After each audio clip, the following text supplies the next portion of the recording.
Buenos días, jóvenes. Van a disculpar ahí por la tardanza unos minutos, pero vamos a hablar un poquito sobre algunos medicamentos que ustedes ya los conocen, que se llaman antihistamínicos. La mayoría de ustedes creo que ya los reconoce, ya los ha tomado en los antigripales. Ahí viene la mayoría de estos medicamentos de los que vamos a hablar ahora. Bueno, los objetivos planteados son comprender la fisiología de la histamina, explicar los efectos fisiopatológicos de esta amina biógena, interpretar la farmacocinética, la farmacodinamia, definir características de los diferentes tipos de antihistamínicos que hay, determinar los usos clínicos y además identificar los factores adversos de estos fármacos. Como ustedes han visto hasta ahorita, todos los fármacos pues tienen un efecto farmacológico que se desarrolla a través de un mecanismo de acción, que es farmacodinamia, pero que a la vez en su biotransformación producen metabolitos, que muchas veces son inertes o son tóxicos o son más potentes que la sal original. Entonces eso vamos a revisar un poco sobre esta sustancia. La histamina es una amina biológica que se encuentra en todo el cuerpo. Entonces ella se sintetiza a partir del sustrato L-histidina y a través de un sistema de descarboxilación se transforma en histamina a través de la L-histidina descarboxilasa. Como tal, es la amina biógena o biológica que vamos a ver las funciones que tiene, y además en el hígado, a través de un proceso de biotransformación, a través de una descarboxilación, la va a transformar en metilhistamina y luego a través de una oxidación en productos o metabolitos inertes, que es el metilacetilo, que son esos ácidos que se forman al final, que ya son productos prácticamente de desecho, pero que también sirven para poder pronosticar si un paciente, qué tan los niveles de histamina está produciendo a través de la orina. O sea, a través de la orina nosotros chequeamos estos metabolitos, pudiéramos determinar qué tanto ese organismo está produciendo la histamina, porque son productos propiamente de ella, que al final el hígado, a través de su proceso de biotransformación, produce estos ácidos inertes, que al final solo de esa función le podemos utilizar.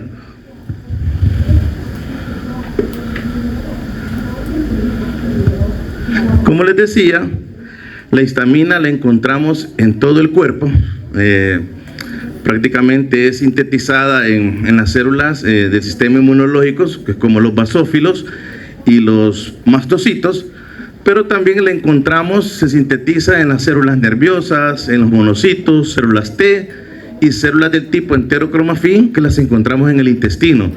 Por eso les digo que la histamina prácticamente está en todo el organismo de los mamíferos, está en todo el cuerpo. Ahora, algo interesante sobre esta sustancia es que se ha descubierto que sus concentraciones más altas están a nivel del pulmón, del sistema gastrointestinal y de la piel. Entonces, para que esta sustancia nos dé una respuesta, se necesita un antígeno. Esto ya lo vieron ustedes en vacunas. Un antígeno es una sustancia extraña a nuestro cuerpo, que a través del contacto, que sea por mucosa sobre la piel, o sea, sobre la vía aérea, nos va a dar una reacción que al final lo que va a traer es una formación de anticuerpos, o sea, células de memoria, las cuales van a reconocer esta sustancia extraña y se va a guardar en una primera instancia. En una segunda instancia, al tener contacto con este mismo alergeno, ya la formación de anticuerpos empieza a actuar y se va sobre los mastocitos y basófilos en la superficie externa. Ya vamos a ver una figura para poder determinar que el mastocito se degranule, o sea, la célula se va a degranular. Al degranular, lo que contiene son mediadores inflamatorios. Dentro de ellos está la histamina, factor activador de plaquetas, están prostaglandinas, leucotrienos, etcétera. Entonces se ha determinado que la histamina es un mediador de estas cuatro funciones, de las reacciones alérgicas principalmente, como les decía, a través de la piel, a través de mucosas, a través de la vía aérea. También tiene que ver en el endotelio. La respuesta nos va a dar reacciones de tipo alérgico-inflamatorias, y esto nos va a llevar a que el contacto con un alergeno lo que nos va a determinar es una vasodilatación. Eso es lo que generalmente genera la histamina, una vasodilatación. También la histamina forma parte de un mediador de la secreción ácido gástrica. No sé si ustedes han tenido la oportunidad de conocer algunos fármacos como la ranitidina, nisatidina, que se usaban para la acidez del estómago. Aparte que se usan otros como inhibidores de bombas, como lansoprazol. Eso lo vamos a ver en la fármaco 2. Pero estos inhibidores de bloquear esa acidez gástrica, como la ranitidina, la nisatidina, tienen que ver con receptores de tipo histamina, solo que del tipo sub2. Porque la histamina tiene 4 tipos de receptores. Hay receptores H1 que tienen que ver con alergia, H2 que tienen que ver con la secreción de ácido gástrico, de ahí H3 y H4 que tienen otras funciones, pero que no son las que competen para esta clase. Principalmente esta clase va enfocada a los H1 que tienen que ver con alergias, es decir, con inmunoglobulinas o anticuerpos IgE.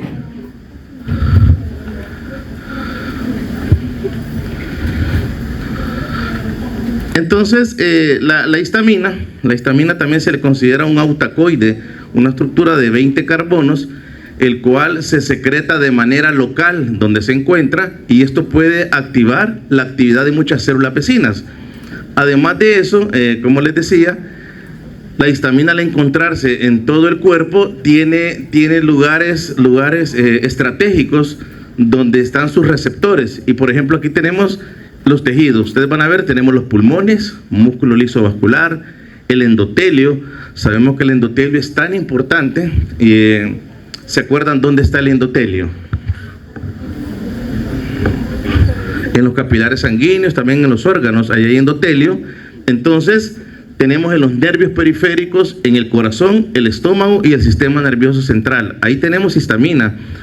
Les decía anteriormente dónde se sintetizaba, porque también la histamina es un neurotransmisor a nivel central, que tiene que ver con el ciclo circadiano, la vigilia, sueño y otras partes relacionadas con el sistema límbico, también de emociones. Entonces la histamina tiene que ver con esas funciones como neurotransmisor.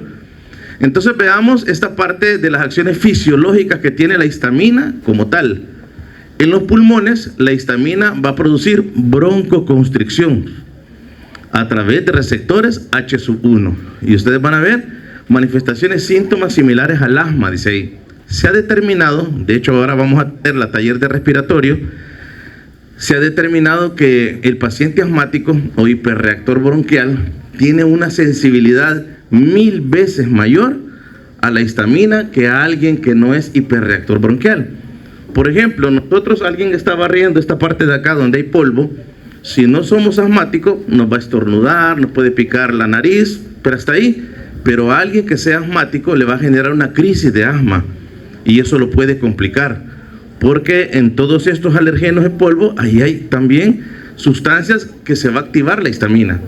Y ojo, algo importante es que la respuesta de la histamina es directamente proporcional a la cantidad a la que se expone. Por ejemplo, imagínense a alguien que lo pica una avispa, se le hace una ronchita, pero hay gente que es bien alérgica, se puede complicar hasta con fiebre. Pero si ya no es una abeja, sino que ya son 10, ya son 100, puede ser mortal y llevarnos a una alergia de tipo grave como anafilaxia, llevarnos a la muerte.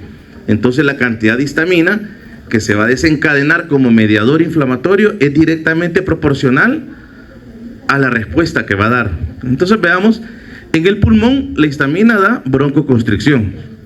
En el músculo liso vascular, o sea, estamos hablando de las venas, estamos hablando de las arterias, lo que da es prácticamente dilatación o vasodilatación de vénulas precapilares, vasodilatación de arteriolas terminales, y aquí aparece una venoconstricción, pero la venoconstricción es tan mínima que no es significativa. Lo que más produce en los vasos capilares es vasodilatación. De hecho, vamos a ver la tríada Lewis, cuando se da ese edema por extravasación de líquido como respuesta a la exposición a este mediador inflamatorio.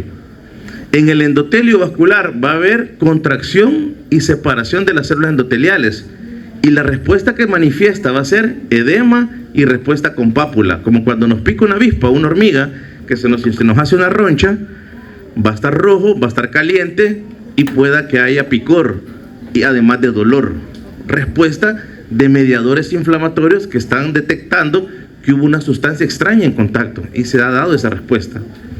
También algo importante es, y ustedes van a ver como médicos generales ustedes, y van a ver cómo también los dermatólogos ocupan bastante los antihistamínicos cuando alguien tiene lesiones en la piel.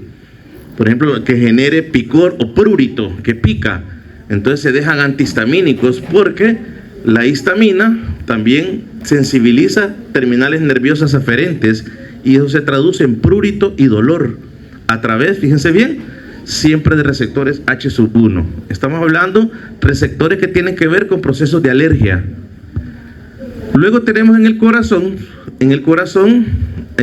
además de que también hay H1, también se encuentra H2, hay aumento de la frecuencia cardíaca y la contractilidad, lo que nosotros vimos como efecto cronotrópico positivo, y también hay efecto inotrópico positivo, solo que no es tan significativo, pero puede estimularse a través de estos receptores, cuando la histamina está haciendo su estímulo. En el estómago, como les decía anteriormente, la histamina como mediador juega un papel en la secreción ácida del estómago para formar ese ácido clorhídrico, pero es a través de receptores H2.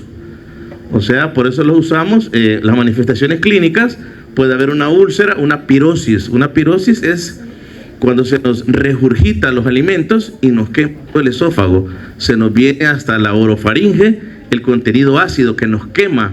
Eso es una pirosis, que a veces viene con eructos, porque los esfínteres del esófago se han relajado o irrita el contenido del estómago es ácido y el pH del estómago está diseñado para este ácido.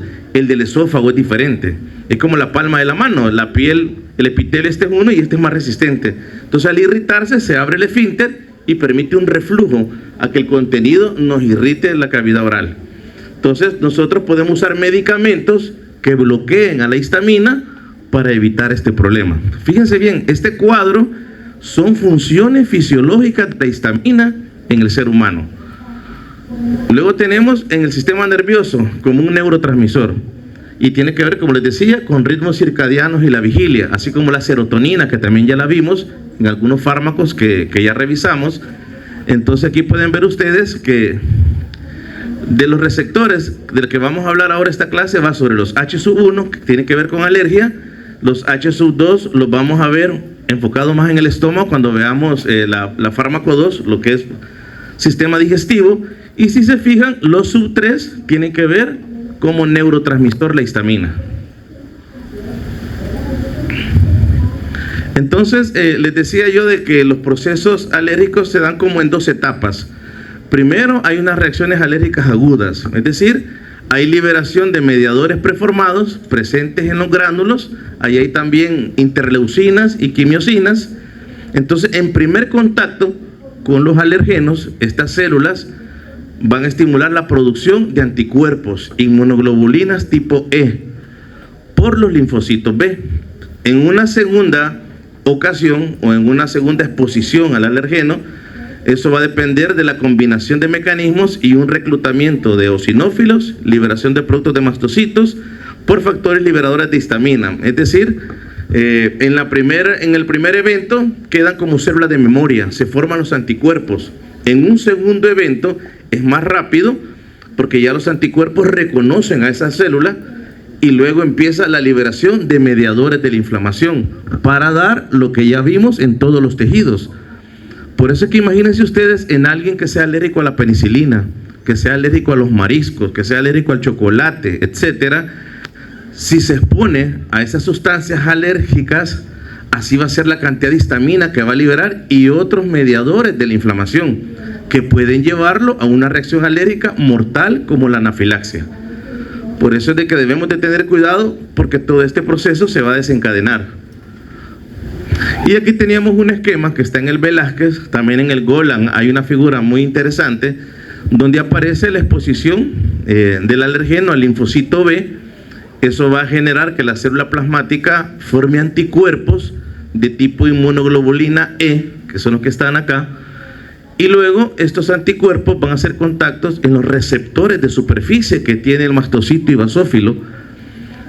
Al hacer contacto con ese receptor va a desencadenar un potencial de acción que va a aumentar el calcio intracelular, como ustedes lo ven acá, y todos los puntitos morados son los mediadores inflamatorios, porque va a haber una ruptura y por exocitosis se van a liberar y ahí van a haber sustancias como triptasas, citocinas, quimiosinas, plaqueta, activador de plaquetas, prostaglandinas, leucotrienos y la histamina. Y si se fijan, vienen al capilar, aquí está simbolizado un capilar. Recuerden que el capilar tiene mucosa, submucosa, pero en la muscularis, aquí están receptor H1 y receptor H2. Entonces, ¿qué va a generar estos mediadores en el capilar? Van a generar vasodilatación y edema. O sea, va a haber un aumento del AMP cíclico y aumento de factor activador de plaquetas, óxido nítrico, recordemos que es un vasodilatador, prostaglandina I2, que es la prostaciclina, es un vasodilatador también, y mecanismos de adhesión. Al final va a haber una vasodilatación. Y entonces, recordemos que cuando hay vasodilatación, por ejemplo, si alguien tomara un vasodilatador, en la piel lo que vamos a ver es calor. Está caliente y está enrojecida por esa vasodilatación. Es como en la vista, en la esclerótica. A veces en algunos grupos ya hemos hablado de esto. Una vasodilatación se ve como un ojo rojo cuando alguien se ha desvelado. Pero si se pone un colirio que lleve fenilefrina, por ejemplo, que es un vasoconstrictor alfa 1, o si pusiéramos una sustancia de estas y se pudiera poner como experimento, aquí sería lo contrario, porque lo que genera el mediador inflamatorio es vasodilatación, es la ruptura de los vasos que se ve rojo. Si pongo un vasoconstrictor, va a apretar los vasitos y ya la esclerótica del ojo se va a ver blanquita. Quité todo lo rojo porque estoy haciendo la función contraria.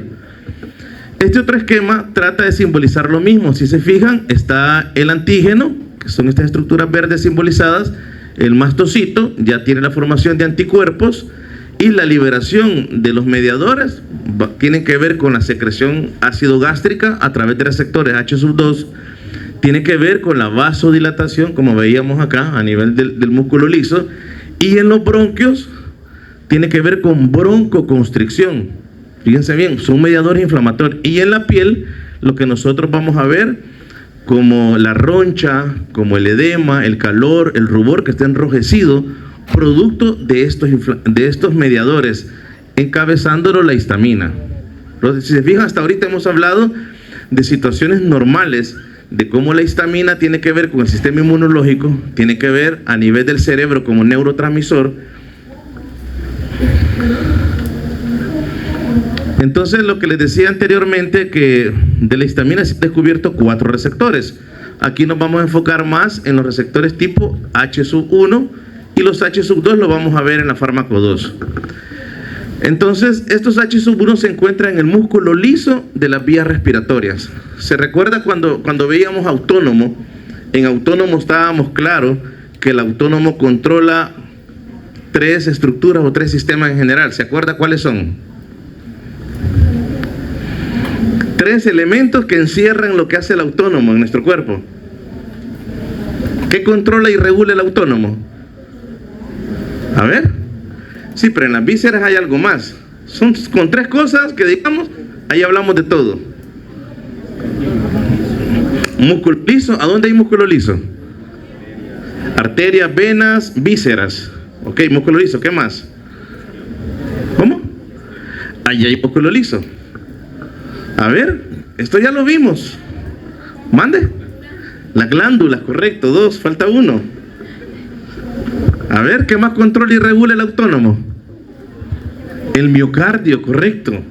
Si ustedes analizan por la inervación dual que tenga, el autónomo es controlado, o sea, controla y regula el miocardio, que es un músculo especializado. el músculo liso que esté en los vasos, venas y vísceras, y controla las glándulas. Con esos tres elementos, ahí estamos hablando del autónomo.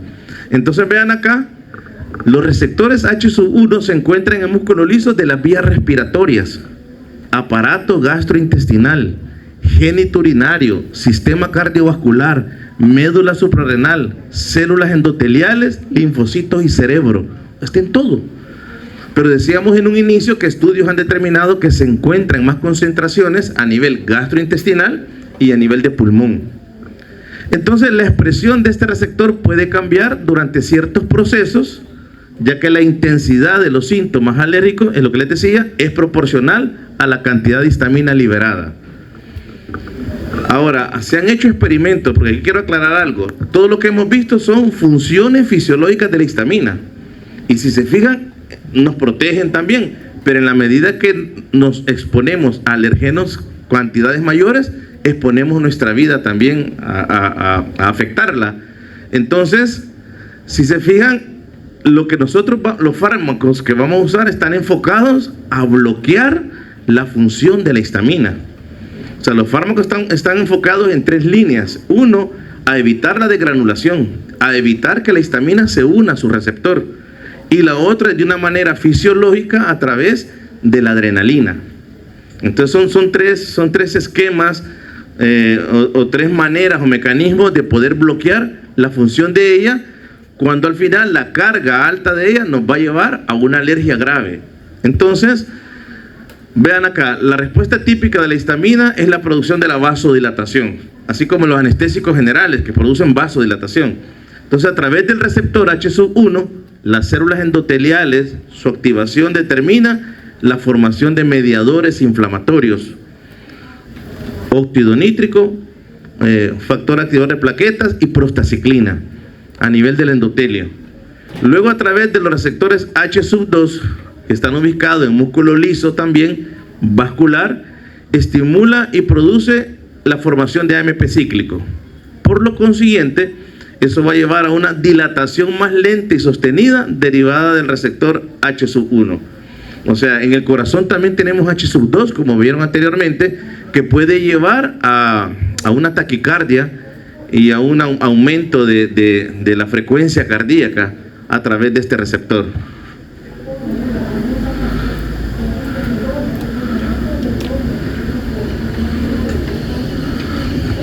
Entonces, de la histamina tenemos, entendiendo esto, de que es un autacoide, que es una amina biológica que está en todo el cuerpo, que se secreta a nivel local, también debemos de entender que tiene muchos efectos que pueden ser nocivos, compatibles con nuestra vida, de acuerdo a la carga de alergeno a la que nos expongamos. Entonces, la histamina como tal tiene efectos vasculares, tiene extravasculares y tiene cardíacos. Entonces, esto como para confirmar o remachar lo que estábamos hablando.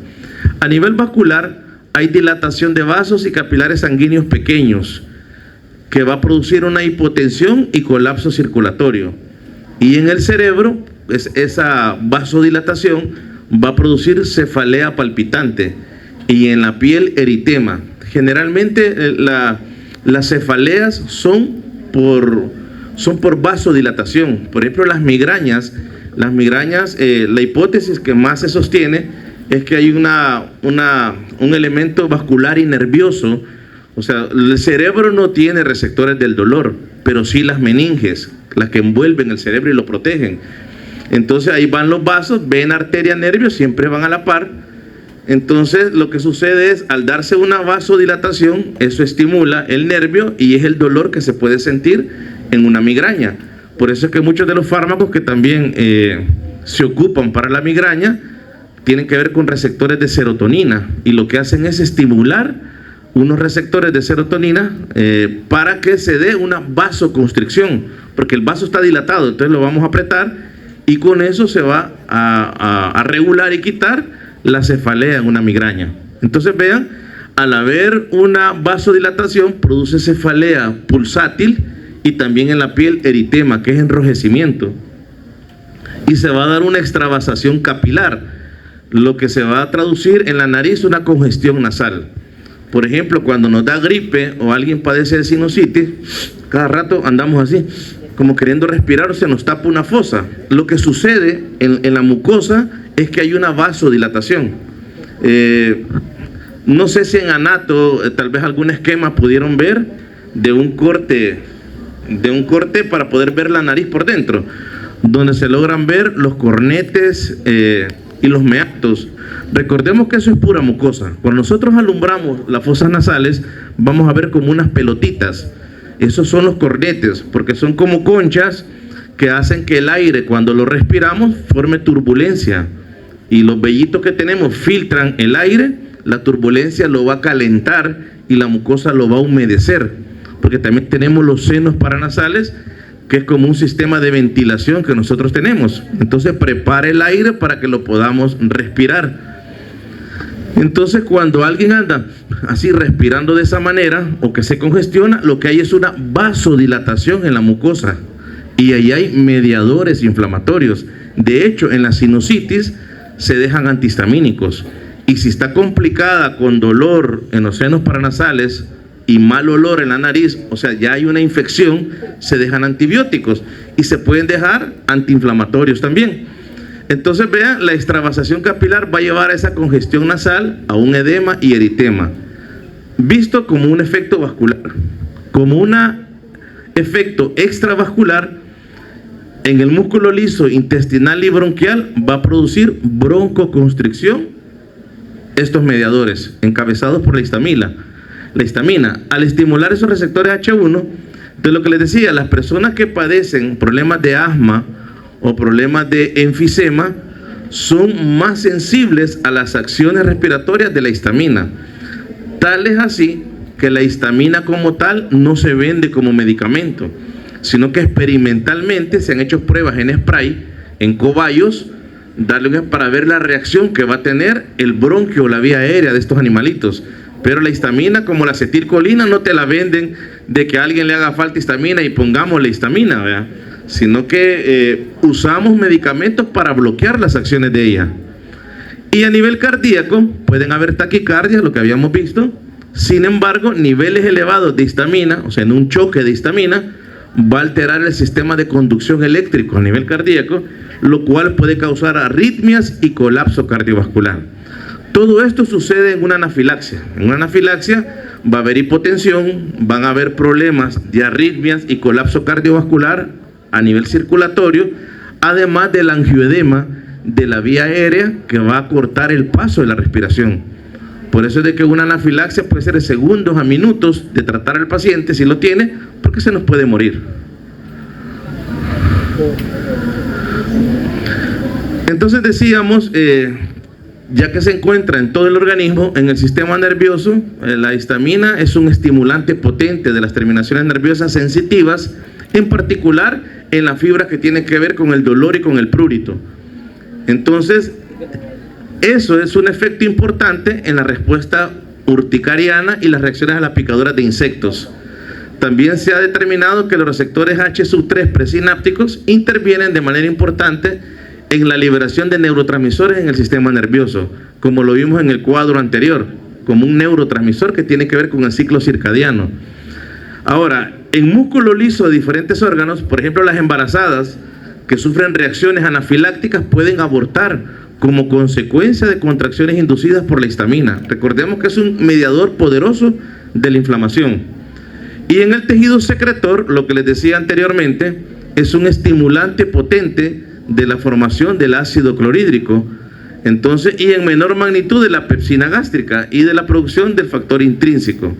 Entonces todo esto es causado por activación de receptores H2 en las células parietales del estómago. O sea, aquí es otro receptor, el H2.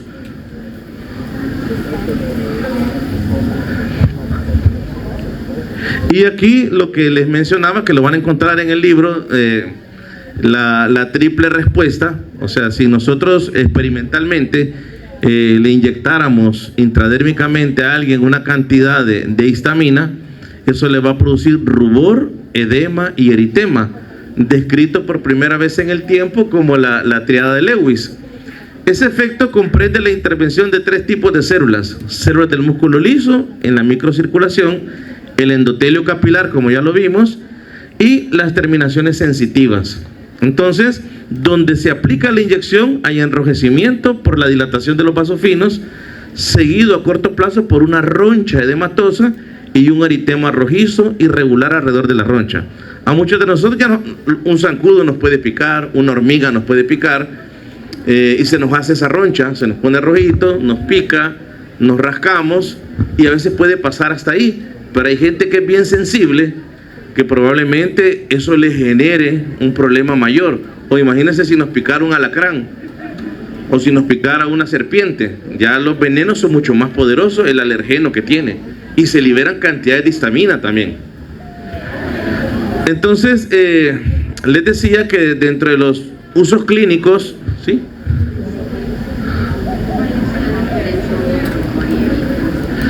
es lo mismo, porque es enrojecimiento. O hiperemia también, cuando estamos hablando de un órgano adentro, es lo mismo, es enrojecimiento. Eritema con rubor es que está rojo, porque significa que hay inflamación o puede haber una infección en un momento determinado. Lo que pasa es que vuelve a repetir porque también no menciona el calor. Ajá. Si se fijan, como les decía anteriormente, usos clínicos en la actualidad no tiene otras aplicaciones en los seres humanos, de que nosotros compremos histamina para aplicarle histamina a alguien. Ahora, los efectos adversos de la liberación de histamina, como los que se observan después de administrar tal sustancia, como les decía, depende de la dosis. Hiperemia cutánea, hipotensión, taquicardia, cefaleas, ronchas, broncoconstricción, perturbaciones gastrointestinales, como las que se observan cuando se ingiere, por ejemplo, un marisco o un pescado que ya se descompuso. Eso tiene intoxicación por escómbrido, se llama, y hay datos que la histamina producida por acción bacteriana en la carne del pez constituye un principal agente causal. Entonces, por eso también nosotros debemos de tener cuidado los problemas de alergia. Si ustedes se fijan, todos los medicamentos dicen que pueden ser alérgicos a las personas. Todos, ahí lo tienen en el inserto. Hipersensibilidad, hay que tener cuidado en eso. Y también los alimentos, igual los fármacos que ya vencieron. Imagina, hay gente que por ahorrarse dinero ya venció un año o en el 2021 y se quiere tomar un medicamento. Eso le puede generar una reacción alérgica y hasta puede terminar en el hospital. Por eso se le ponen fechas de vencimiento, que eso lo van a ver ustedes más adelante. Algunos medicamentos se les puede dar más tiempo dependiendo del laboratorio, pero hay que respetar eso. O igual comidas que ya están vencidas, a través del olor lo detectamos y a través del color. Y hay gente que aún así los mete en el microondas y los calienta. Y más hedor tienen que buen olor, porque ya se descompuso. Eso no hay que comerlo, porque nos va a dar reacciones alérgicas también. Y esto ahí para un relajamiento, ¿verdad? Vean, esos son unos delfines en un acuario dando un espectáculo. Aquí está la gente y llegan a saludarlo a uno. O sea, están los entrenadores con ellos, pero ellos se salen, miren la orilla, aquí al acuario, y vienen a saludarlo a uno. Bueno, ahorita vamos a entrar ya a la parte de fármacos. Si se fija, lo anterior era un repaso fisiológico de la histamina. Acá, este esquema lo que trato de representarles es como la barrera hematoencefálica, que está esto de acá, y aquí ya el interior del cerebro. Si ustedes observan en este dibujo, aquí aparecen los receptores de histamina, y luego aparece el basófilo y el mastocito liberando estos puntitos negritos. Son los mediadores inflamatorios o la histamina que viene acá. Pero nosotros también, estos que parecen honguitos son los fármacos. Entonces, con los fármacos yo puedo bloquear el receptor y ya la histamina no poder hacer contacto con él. O también con los fármacos puedo evitar que se desgranule y no se libere esta sustancia, que es lo que vamos a ver ahorita. Les decía que la función farmacológica es evitar el contacto de la histamina con su receptor, con el H1, con el H2, o evitar que se desgranule, que los mastocitos y basófilos no liberen estos mediadores. Y lo otro es una manera prácticamente más natural, que tiene que ver con la adrenalina. Entonces aquí menciona que va a ser de varias formas. Antagonista fisiológico, adrenalina, actúa en el músculo liso en forma contraria como lo hace histamina, pero en diferentes receptores. Quiere decir que la adrenalina, además de actuar sobre los receptores adrenérgicos alfa 1, alfa 2, beta 1, beta 2, también toca receptores de histamina, y por eso funciona en una anafilaxia. Es un antagonismo fisiológico. 2, la liberación, inhibir la liberación de esta sustancia, o sea, la degranulación. Voy a evitar que se desencadenen estos mediadores y ejerzan la función que ejerce la histamina. Y lo otro, que es más a los fármacos que vamos a ver, son antagonistas de receptores de histamina, que constituyen el tercer recurso o mecanismo para disminuir la respuesta. Y aquí están los fármacos que ustedes ya han oído, tal vez ya han tomado, como la clorfeniramina, la loratadina, la cetiricina, la desloratadina. Entonces aquí tenemos que los antagonistas HSU1, como su palabra lo dice, van a antagonizar los efectos de la histamina. Entonces se describen como antagonistas competitivos reversibles, aunque se ha descubierto a través de un estudio que la cetiricina y loratadina, como ejemplos, ejercen un efecto de agonista inverso y no un antagonista. Ya lo vamos a ver en un esquema, ya que inhiben la activación constitutiva del receptor y lo van a estabilizar en su formación inactiva. O sea, es decir, funcionan como agonistas inversos, pero siempre se le llama antagonista porque se le llama al grupo antihistamínicos. Entonces la clasificación está en dos grupos: los del primer grupo, que se llaman clásicos o de primera generación, y los del segundo grupo, que se llaman de segunda generación. Aquí tenemos el receptor, esto lo tienen en el Golan. El receptor de la histamina está en un estado inactivo y otro activo, en equilibrio, sin presencia de efecto de histamina y sin presencia de ningún fármaco. Ellos se mantienen de una manera constitutiva, el estado inactivo y estado activo en equilibrio. Cuando nosotros se dé una reacción e intervenga la histamina como el agonista, porque va a ejercer una acción en estos receptores, la histamina tiene afinidad y predominio el receptor en estado activo, y ahí va a desencadenar todos los efectos que hemos visto de vasodilatación, de enrojecimiento, etcétera. Cuando nosotros usamos el fármaco, el antihistamínico, o sea, el efecto agonista inverso, si se fijan, aquí está la flecha, que la histamina prefiere el estado activo del receptor. Luego viene el antihistamínico, y el antihistamínico se apodera del estado inactivo, y al tenerlo, por eso pasa más a este lado, al tenerlo inactivado, ya no va a ejercer a activarlo en la función que hacía la histamina. Entonces se determinó que esto es un tipo de agonista inverso, porque se apodera del estado inactivo del receptor, pero al final es un antagonismo porque bloquea el efecto de la histamina. Por eso se le llama antihistamínicos. Ahora, dentro de la farmacocinética, estos fármacos se absorben bien. Los de primera y segunda generación se diferencian por los efectos sedantes. Ya vamos a aclarar eso. Relativamente potentes de muchos de primera generación, que además tienen mayor capacidad de bloquear receptores del sistema nervioso autónomo. O sea, ¿qué quiere decir esto? Los de primera generación son más lipofílicos y a un pH neutro tienen la facilidad de atravesar la barrera hematoencefálica. Y al atravesarla, recordemos que ahí hay receptores de histamina como neurotransmisor, entonces generan sedación. Pero además de generar sedación, los de primera generación también no son selectivos para sus receptores, sino que estos fármacos también se meten con receptores de serotonina, de noradrenalina, de acetilcolina. Entonces, como que fueran unos fármacos promiscuos. O sea, es decir, no son fieles a su receptor, sino que se meten con receptores que no son propios de ellos. Entonces, fíjense bien, eso de que atraviesa la barrera hematoencefálica le da el efecto sedativo, que es el efecto secundario. Cuando alguien toma clorfeniramina para una alergia, es una tableta 3 veces al día de 4 miligramos, generalmente le da sueño.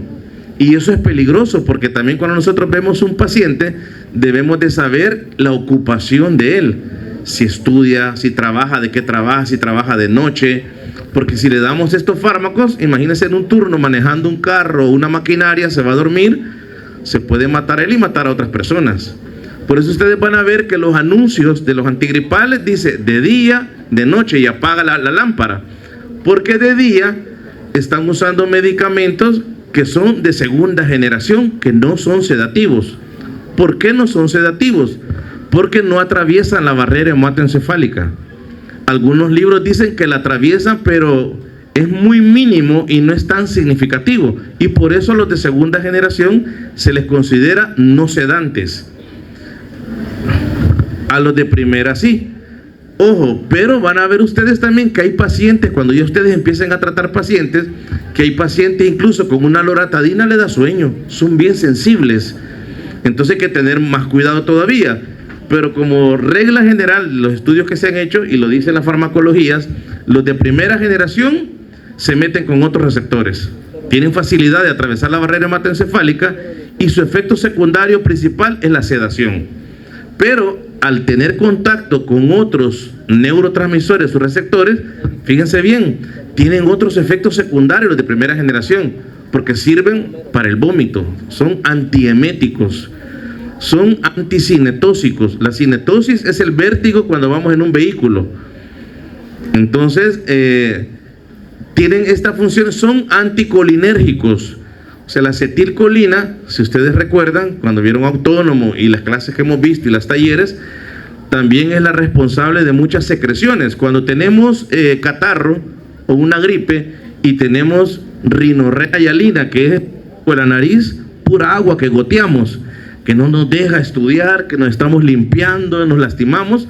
Cuando usamos un antihistamínico como la clorfeniramina, que tiene efecto anticolinérgico también, entonces eso reseca mucosas, nos va a resecar la mucosa del ojo, de la garganta y la de la nariz, ya no hay goteo. Y por eso lo tomamos, porque no aguantaba el goteo de mi nariz. Pero eso es gracias a que los de primera generación atraviesan la barrera hematoencefálica y se meten con otros receptores. Los de segunda no hacen eso. Es decir, los de segunda puede quitarme el goteo de la nariz, pero no por un mecanismo anticolinérgico. ¿De acuerdo? Entonces, los de segunda generación, como les decía, se considera que no atraviesan la barrera hematoencefálica y su efecto primario adverso no es la sedación, sino que se ha demostrado que tienen un efecto a nivel cardiovascular en pacientes que ya padecen de problemas cardiovasculares. Se determinó en un fármaco que se llama terfenadina y astemisol, que ya lo sacaron del mercado, que cuando se daban esos fármacos, el paciente había prolongación del QT, habían arritmias, y por eso se retiraron del mercado. Entonces, hoy por hoy, los de segunda generación, si el paciente padece de problemas cardíacos, habría que hacer una evaluación si le podemos dar de estos medicamentos. O si no, le damos de primera generación. Pero como les digo, en los de primera dan estos efectos adversos que también los ocupamos para clínica. Es decir, si alguien, por ejemplo, las embarazadas, que no a todas, entre la 6ª y 12ª semana de embarazo les pueden dar vómitos. Perfectamente se usan de los de primera generación uno que se llama dimenhidrinato. Entonces ahí lo van a ver en el libro, y ese se puede dar a cualquier edad gestacional y no hay ningún problema, se da para el vómito, aprovechando el efecto de que actúa sobre otros receptores. Entonces aquí vean los antihistamínicos.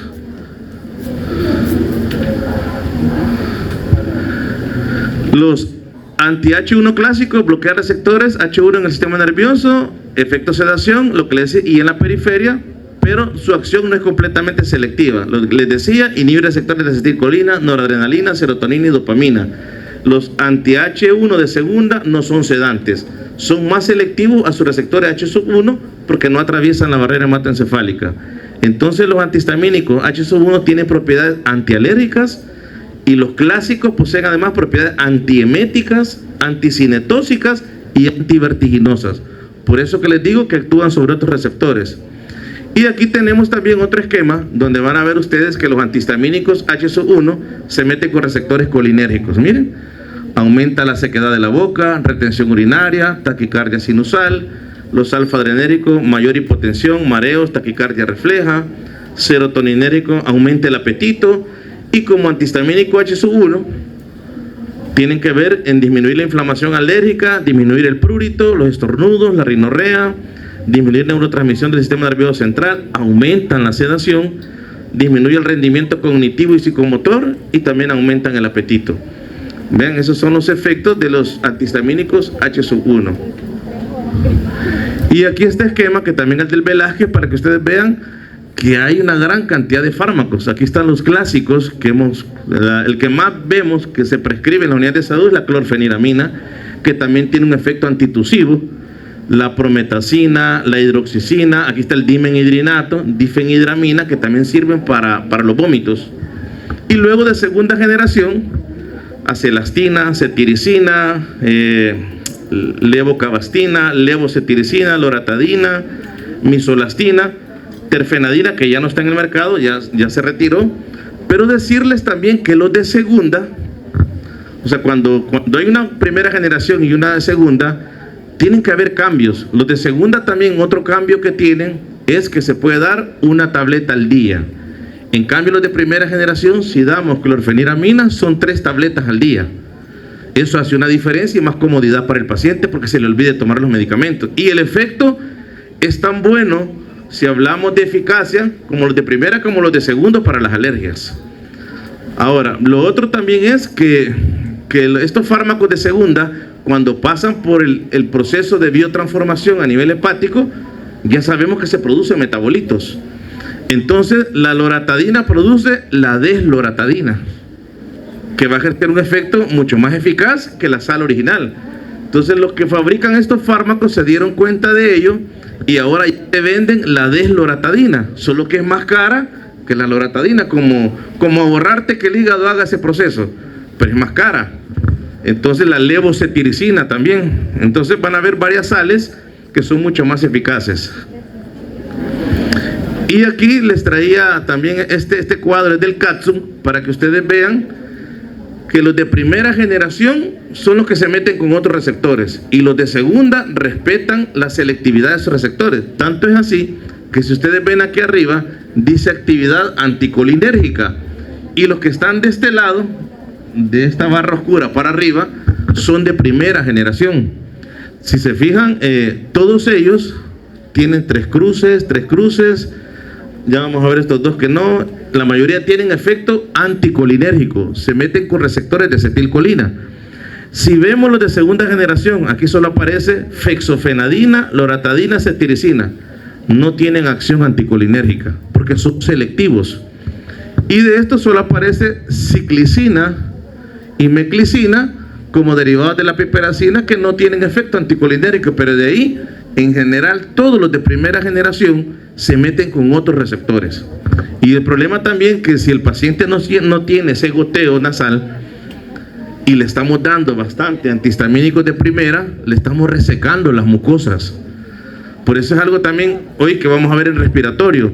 Los antihistamínicos, si son mediadores de la inflamación, podríamos decir, podrían usarse en el asma, pero no son potentes en el asma, porque en el asma necesitamos otros mecanismos resolver, y con esto podemos complicar incluso con la resequedad que pueden generar.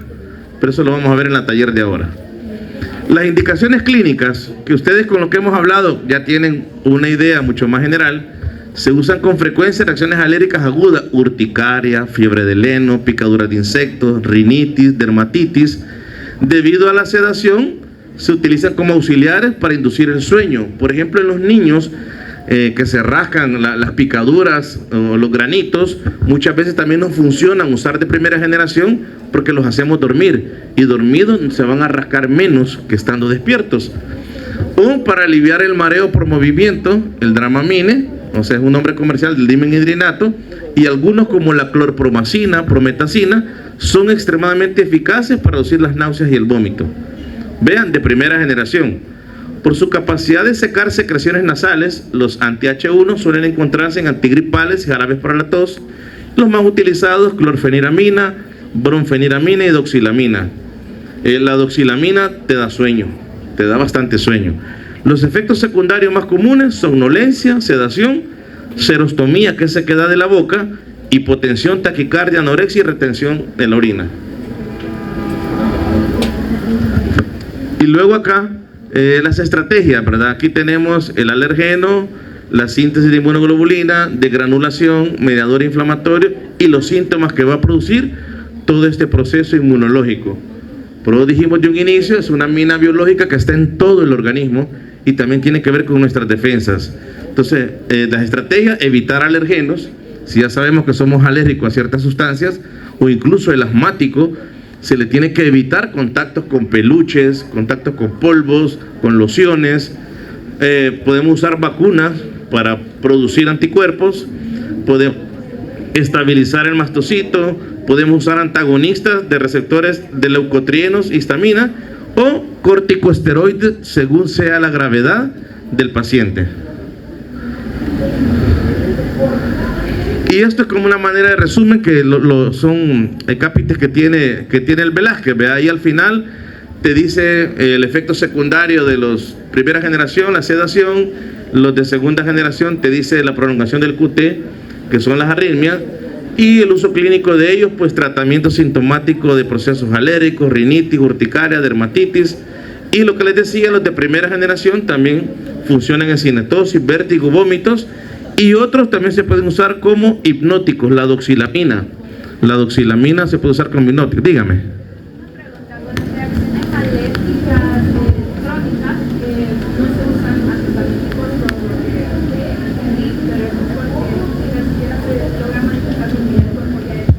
No, sí se pueden usar. Lo que pasa es que dependiendo de la gravedad, probablemente necesite usar antihistamínicos con cierta potencia o corticosteroides, que son medicamentos, de hecho hoy los vamos a ver en la taller, que son antiinflamatorios potentes y antialérgicos, pero es otro nivel de la cascada de bloquear los mediadores inflamatorios, pero sí se pudieran usar. ¿Sí? Dígame. ¿Puede ser que haya alergia contra estos antialérgicos? Sí puede ser, a veces es bien raro, pero se puede dar, que el mismo fármaco genere una alergia, es correcto. Ahí se podría usar esteroides, sí.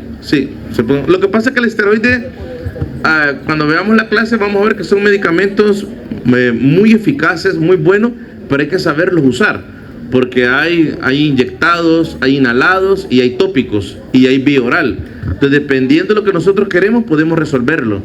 Entonces, el problema siempre es el abuso o el que yo no sepa usarlos, pero se puede usar. Bueno, aquí ya casi creo que para terminar. Vean, algo interesante también, como les decía, todos los fármacos son sustancias xenobióticas extrañas a nuestro cuerpo y a cualquiera de nosotros nos puede dar una alergia, así como cualquiera puede decir que es raro que el chocolate te dé alergia, que es raro que la fresa te dé hay personas que las almendras, la fresa, les da alergia. Entonces, o a veces la penicilina, que puede ser algo grave, llevarte una anafilaxia. También debemos de tener en cuenta que hay medicamentos que tienen interacciones con los antihistamínicos. O sea, es decir, los antigripales te los venden sin receta, pero no deberían de ser así, porque usted puede estar tomando otro medicamento y al juntarlos, ya sea el metabolismo, puede llevar a efectos que pueden ser graves para el paciente. Miren acá, usar antibióticos como acitromicina, claritromicina, junto con antihistamínicos, puede aumentar las concentraciones plasmáticas de loratadina mediante la inhibición del metabolismo hepático. Por ejemplo, si usamos anticolíticos como atropina, aumenta el nerviosismo, el insomnio, el estreñimiento. Anticoagulantes como cumarina demora la absorción del anticoagulante, el antihistamínico. Si usamos para hongos, fluconazol y traconazol, y al mismo momento estamos dando antihistamínicos, aumenta las concentraciones plasmáticas de la loratadina por inhibición del metabolismo hepático, porque ahí se metabolizan. Depresores del sistema nervioso, obviamente el alcohol no se debería mezclar con ningún fármaco, pero vean, aumenta la somnolencia, la sedación y el letargo, puede estar hasta en coma. Corticosteroides, medicamentos orales, aumenta el riesgo de glaucoma en pacientes susceptibles. O sea, para cada paciente es individual como debemos de tratarlo, pero muchas veces lo que sucede, vea, a mí me dieron algo para un hongo y si mi primo tiene, mira, tomate esto, que esto me funciona a mí. Ustedes como médicos van a ver que no es así. Tenemos que tratar cada paciente es diferente, aunque la enfermedad pudiera ser la misma.